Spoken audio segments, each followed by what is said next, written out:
Que não tá escrito não, eu que vou te perguntar. E o lance lá do... Ficou puto com o Nando Moura, cara? Cara, o Nando Moura é o seguinte, eu não entendi como é que ele virou a chave tão rápido de uma hora para outra, né? Não sei dizer o que aconteceu com ele.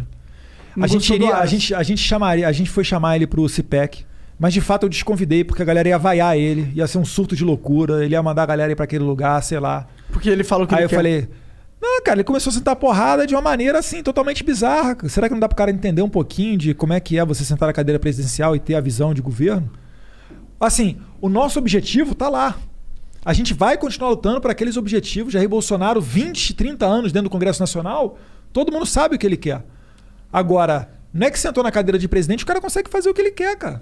Eu todo concordo. mundo vendo isso, Isso cara. é verdade. E pro bem e pro mal. Mas tá? ele A gente poderia vive- decidir quem é o Procurador-Geral da República e é uma canetada, porque tem, né? porque tem que ser sabatinado pelo Senado Federal. Quase tudo, tem o que se chama a teoria dos freios e contrapesos, né? Que a Constituição é feita dessa maneira, um poder controlando o outro. O presidente pode sugerir projetos de lei. Se a Câmara aprovar projetos de lei, ela tem que submeter à sanção ou veto do presidente. E um vai controlando o outro. O único que não tem um controle é o judiciário, que realmente o que ele decidiu está decidido. Porque né? ele é o intérprete supremo E aí da lei. é o que até o senador Rui Barbosa dizia, né? A pior ditadura que existe é a do judiciário, porque as suas decisões não têm a quem recorrer. Mas o nosso sistema é cheio de freios e contrapesos. Toda hora tem um projeto de lei dentro do Congresso Nacional ou uma medida do presidente que o PDT, o Rede, pedem ao judiciário para anular. E outra coisa, quem entra no judiciário é sabatinado pelo Senado Federal. Então, é tudo ali, eles são harmônicos e independentes entre si. Mas na prática, é uma relação que não é tão harmoniosa, mas que existe. O PGR é só o presidente canetar? Não, cara, ele pode canetar um cara que vai ser... chegar lá no Senado e ser contrário. E aí? Eu entendo, mas existe... Ó, acho que... Ó, sendo advogado do diabo aqui um A pouquinho. gente está jogando o jogo de acordo com as suas regras. Se a gente entendo. pisar fora das regras, é ditadura. Vocês querem ditadura? Eu não quero. Não. Mas, sendo advogado do diabo, eu acho que o argumento do Nando Moura é o seguinte: você tem um navio à vela, e aí o vento tá soprando, tá ligado? A forma com que você posiciona a vela diz muito sobre o seu navio, em que direção você quer ir. O argumento do Nando Moura, na minha visão, é... No momento que o Bolsonaro colocou o Aras, a vela se moveu para uma direção que não era uma direção que a gente queria ver. A vela se moveu. Eu não queria ver o Aras. Eu queria... O Aras é um insider. Ele é um cara dentro do jogo de poder. Ele é um cara que tá no ciclo da parada. Ele não é um cara que chegou ali para mudar o negócio. É um cara que chegou ali para manteigar a parada. Não seja tão imediatista. A gente tem décadas de esquerda. Você acha que o Aras manda na PGR? Não. Você acha que todos os procuradores do Ministério Público se submetem ao Aras? Claro que não, cara. Você acha que todos os servidores públicos federais se submetem ao Jair Bolsonaro? Várias vezes nós somos sabotados, chamado Deep State, no cara de quarto, quinto, sexto escalão, que recebe uma ordem, ainda que seja ministerial, o cara senta em cima daquilo e não faz, cara. E aí a coisa não sai. O decreto não sai, o licenciamento ambiental não sai. O argumento é, o Aras era a manteiga que a gente precisava para conseguir fazer com que o sistema projetasse resultados que eram favoráveis a nós. O Aras, calma aí, repete de novo? O Aras era uma peça-chave da parada, porque ele era um cara que poderia facilitar dentro do sistema pelo qual vocês assumiram como presidente, ele poderia facilitar ganhos de políticas que vocês almejavam. Pô, calma aí, você tá falando pra gente usar a PGR pra ter ganho político? Não, cara, pior que eu não sou tão... Cara, imagina eu falando isso, cara. Entendi. É que eu sou burro, mano. Não pensei nessa... Não, assim, eu tô entendendo. Você tá colocando a sua visão certa de cidadão comum. Eu é que tô fazendo a interpretação política porque eu tenho visão eu não política. queria interpelar nada disso. Se eu falasse metade do que você tá falando aí, cara, já seria de ditador pra baixo. Entendi. É foda. Isso que é foda. Por isso que eu não quero ser político nunca. Cara, a gente vai pisando em ovos, cara. Agora, é o que eu falo. Deixa eu retroagir aqui um pouquinho no tempo. Claro, fica à vontade.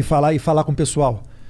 Vocês sabem quem é Karl Marx, né? Engels, né? O Capital, o Manifesto Comunista, final do século Revolução do XIX, Proletariado. etc. e tal. Aí virou o século, chegamos em 1917, primeira revolução, eu não vou nem retroagir a Revolução Francesa, não. Revolução Bolchevique, 1917. Os caras pegaram as armas, mataram os czares, tomaram o poder. Aí depois você tem 49 na China. Mao Tse Tung fez a grande marcha, matou milhões, não sei o que, tal, chegou ao poder. Coreia do Norte, basicamente a mesma coisa na guerra. 59 você teve Cuba, a galera foi pro paredão com armas, pá, chegou no poder. Só que tinha um cara, um italiano, chamado Antônio Gramsci. Ah, pensei que fosse Bolsonaro. O que esse cara falava, né? Ele era do Partido Comunista Italiano, ele foi preso nos anos 30 pelo regime do Mussolini e ele começou a escrever vários cadernos enquanto preso, que depois ficaram conhecidos como os cadernos do cárcere. Ele falava basicamente o seguinte, ele falava, olha pessoal, eu tô vendo vocês aí fazendo a Revolução Russa, a Revolução na China, na Coreia, só que aqui no Ocidente a gente tem valores judaico-cristãos tão enraizados na sociedade que o pessoal não vai aceitar tão bem essa ideia de comunismo, sabe?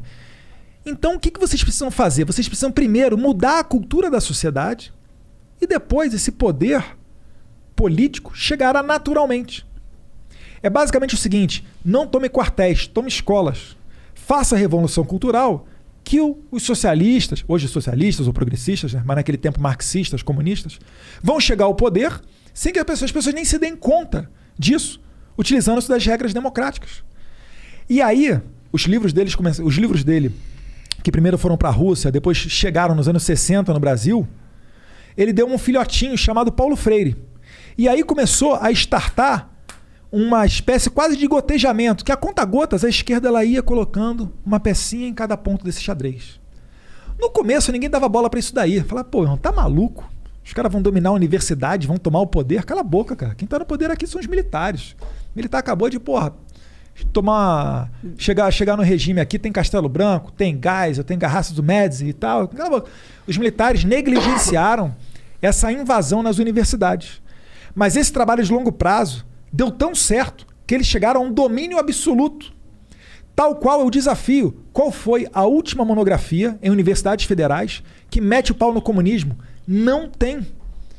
Tem um pessoal aí até da Bahia, da Paraíba, acho que é a Ordem dos Conservadores, que está fazendo esse estudo para levantar nas universidades federais que não tem, ou é uma exceção muito fora da curva, teses, TCCs, né, conclusão de curso, monografia, metendo o pau no comunismo. E aí, hoje em dia, se você pegar uma bandeira da monarquia aí na UNB, você vai cair na porrada. Igual aconteceu com aquele moleque que foi há 2 anos atrás na UNB, caiu na porrada porque estava segurando a bandeira da monarquia. Ou outro que foi na Universidade Federal do Ceará com a camisa do Bolsonaro e foi cuspido e espancado. Esse é o pessoal que diz, né, que nós somos os intolerantes. É. Então, assim, os caras exerceram um domínio onde você não tem uma discussão nem na universidade, que deveria ser o ponto mais aberto. Por concepção, né, deveria ser o local onde todas as ideias são confrontadas e aquela ideia que consegue superar as críticas resta como válida e todas as outras são afastadas. Mas não. Hoje em dia a democracia na universidade, se você é menchevique ou bolchevique, se você é socialista ou progressista, ou seja, só vertente de esquerda. E na universidade você forma a intelectualidade e a academia dos próximos 10, 20 anos. Esses caras estão décadas na nossa frente. A direita hoje está conversando para debater qual ideia que deve prevalecer. Será que é a ideia do Estado mínimo? Será que é a ideia anarcocapitalista? Será que é uma ideia de um Estado mais ou menos? Vê como é que a gente está atrasado. O Brasil é o único caso do mundo onde a gente elegeu um presidente conservador sem ter, ou pelo menos não tínhamos em 2018, uma grande imprensa abertamente conservadora, você não tinha nenhuma universidade abertamente conservadora, você não tinha nenhum sindicato abertamente conservador, nada, cara. E o que isso diz? Isso diz que a gente está trocando a roda do carro com o carro em movimento. E vai ter esses atritos aí. Mas também diz outra coisa. Diz que a internet veio pra fuder a porra toda também. Também. Se não fosse a internet, esquece. Bolsonaro ia ser baixo clero, como sempre foi nos anos 90. Será que não rolou uma... Eu acho que o Bolsonaro é fruto disso. Uma mudança de paradigma na mídia. Uhum. Antigamente, a gente não tinha direito. Não é que a gente não tinha direito. Antigamente, nós não tínhamos tanta liberdade quanto nós temos hoje. Hoje, você não precisa ver na carta dos leitores dos jornais para guiar o que você deve pensar ou não. Olha quem tá conversando com você. Sim. Olha que foda. 2 gordinhos. Um gordo e um magro. Não, esse é ter tudo. Cara, não tô. Eu queria ser magro. Um dia eu chego lá. Bom.